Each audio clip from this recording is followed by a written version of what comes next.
سوال ہے قادہ میں انگشت شہادت سے اشارہ کرنے کی شرع نصیحت کیا ہے اور اس کا صحیح طریقہ کیا ہے؟ صحیح مسلم شریف کے اندر حدیث پاک ہے، حضرت عبداللہ بن عمر رضی اللہ تعالیٰ عنہ سے روایت ہے، آپ بیان کرتے ہیں کہ رسول اللہ صلی اللہ علیہ وآلہ وسلم جب نماز میں بیٹھتے تو اپنے ہاتھ اپنے گھٹنوں پر رکھتے اور جو انگلی انگوٹھے کے قریب ہے اس سے اشارہ کرتے، حالانکہ آپ کا بایاں ہاتھ بائیں گھٹنے پر بچھا ہوتا۔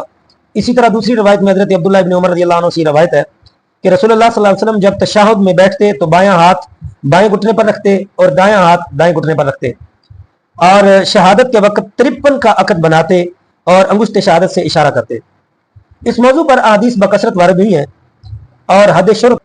امام ابو حنیفہ، امام مالک رحمۃ اللہ علیہ اور امام شافعی رحمۃ اللہ تعالیٰ کے نزدیک سبابہ یعنی انگشت شہادت کے سوا تمام انگلیوں کے ساتھ مٹھی بند کر کے، یعنی یوں مٹھی بند کر کے اور سبابہ سے اشارہ کرے، اسی کو 53 کا عقد کہتے ہیں۔ امام احمد بن حنبل کے نزدیک خنصر اور بنصر یعنی چھنگلی اور اس کے برابر والی انگلی